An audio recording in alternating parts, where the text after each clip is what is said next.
สวัสดีค่ะพี่น้องมากินก๋วยเตี๋ยวน้ำตาลกันพี่น้องเตี๋ยวหมูน้ำตก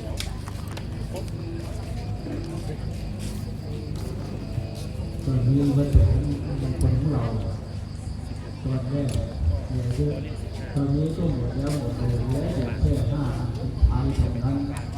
5 อันสุดท้ายเท่านั้น เที่ยวงานมาละ ที่ท่านจะได้ช่วยหลวงพ่อของเราสร้างศาลาที่700คือว่าญาติโยมท่านใดที่จะจัดกระจายเป็นเจ้าของวัตถุมงคลโดยพระเดชพระคุณหลวงปู่ศิลาของเราท่านพุทธาวิเศษเกี่ยวให้ตอนนี้ก็เหลืออยู่ประมาณ5 อันสุดท้าย สีเดียบลวกใส่เนื้อ ไม่ว่าจะเป็นรูปนั้นหรือว่าวัดกลางปากโยมเริ่มต้นแค่199 บาทเท่านั้นหรือว่าเป็นมหาบุญมหาบุญทั้งยิ่งใหญ่ของพระญาติโยมที่เป็นเจ้าภาพจับจองวัตถุมงคลมากแต่ว่าตะบุญหลายเจ็บหลายน้ำมันตะบุญหลายบ้านน้ำมันตะบุญหลายวัดอะไรเนี่ยงานเพื่อวัดตอนนั้นตะก็ปัจจัยเก็บมันเลี้ยงกันเลยเจ้าบ้านน้ำตกไม่เก็บเดือนอย่างน้ำใสมันจะวัดตะบุญไล่วัดเจริญอันนี้วัดตะบุญวัดตะมาเหมือนกันวัดตะมาสร้างเป็นแบบสร้างเป็นอะไรเสร็จเลยกันเอาปุ๊บจะได้เป็นค่ะทำเป็นเล็กเลยเปื่อยกินอะไรอ่ะค่ะเปื่อยกินแบบสามค่ะนี่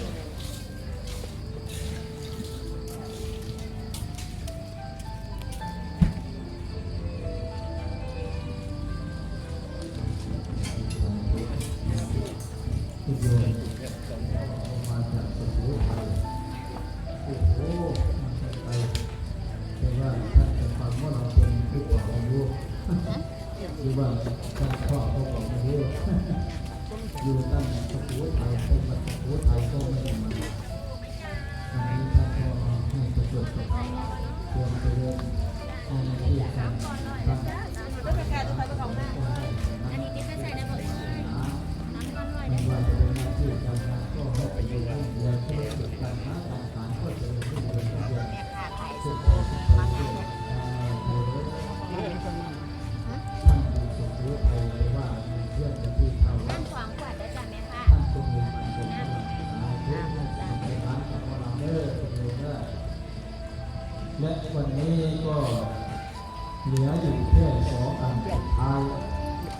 ท่านญาติโยมท่านไหนที่จะจับจะจอง กินรถบน วั น้ำ ตถุมงคลของพระเดชพระคุณหลวงปู่ศิลาที่จันโท ก๋วยเตี๋ยวกินเลย ที่กำลังโด่งดังในทุกวันนี้ทั่วโลกก็รับรู้ก็ขอเรียนเชิญเป็นความได้เหลืออยู่แค่5 อันผู้มีความสามารถเคยจะสำเร็จแล้วนั่นจะต้องเล็กกลับก็ได้นั่นจะต้องเล็กกลับก็ได้เพราะฉะนั้นแล้ววันนี้ก็ถือว่าเป็นวันดีวันงามและเป็นวันงามสุดท้าย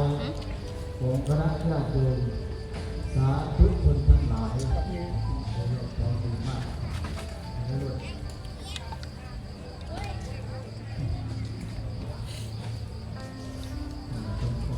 จันทร์นะชื่อของจันทร์นะ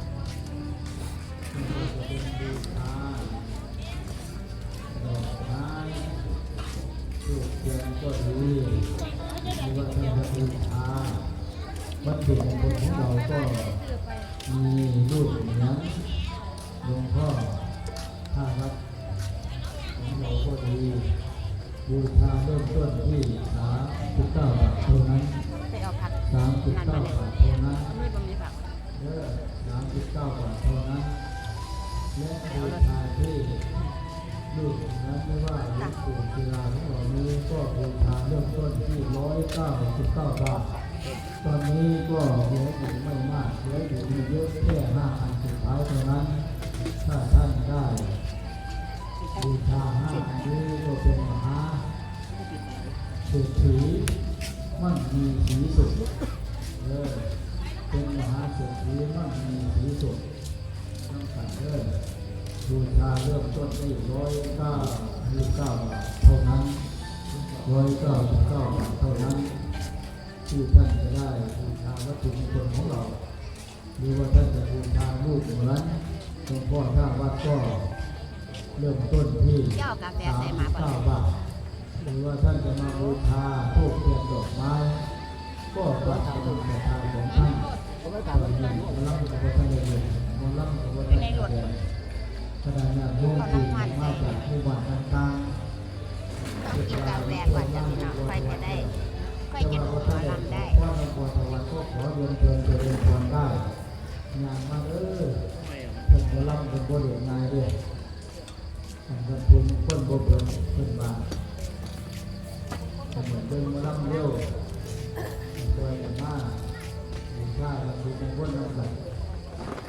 เพียง39 บาท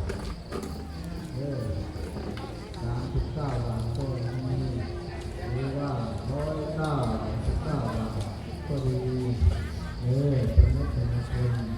ที่ประดิษฐ์คุณหลวงปู่ศิลาของเราท่านได้พุทธาพิเศษเกี่ยวให้พุทธาพิเศษเกี่ยว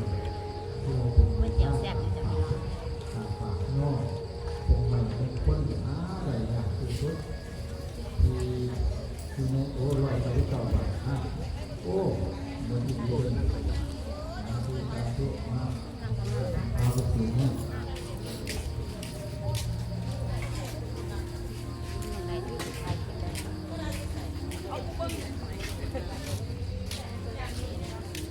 เก็บเป็นห่อโตกันแล้วหรอ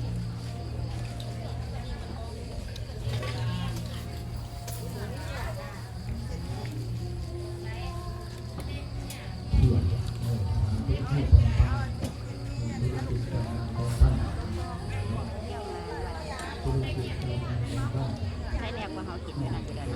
เดี๋ยวว่าเอาอีกไหมเอาเส้นอีกไหมเอาให้กินมาหมดแล้ว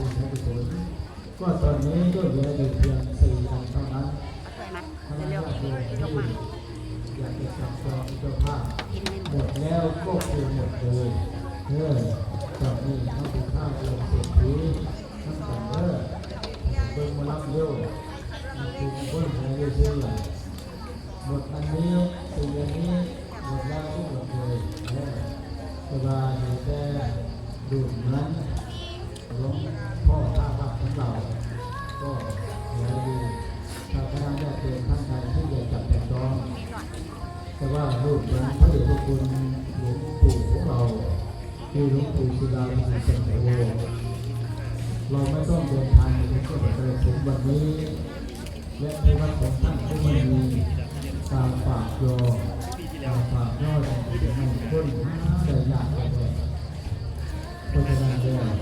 ขณะนั้นได้พิมพ์ตัวโบราณมาที่จะจับเป็นจับจองเป็นเจ้าของก็ขอเรียนเชิญได้เรียกหลวงมหาเศรษฐีเพื่อได้ไปทุกท่านเรียกว่าเป็นมหาบุญมหากุศลครั้งยิ่งใหญ่เป็นมหาเศรษฐีครั้งนี้ว่าเป็นทำได้ไปแล้ววันที่16 นี้ที่นี้ประสบความสำเร็จเป็นคณะญาติโยมได้จับได้จองเป็นเจ้าของตอนนี้เหลืออยู่บาง4 อันสุดท้ายถ้าได้ยินแล้วก็ขอเรียนเชิญควรได้นางส่วนไทยมาให้ลูกให้ร้านอยากให้ลูกให้ร้านในครอบครัวของท่านตอนนี้เหลืออยู่แค่4 อันสุดท้ายเท่านั้น4 อันสุดท้ายเท่านั้นเป็นมหาบุญมหากุศลครั้งใหญ่แล้วก็เป็นมหาเศรษฐีด้วยไม่ว่าจะเป็นหน้าที่การงานของ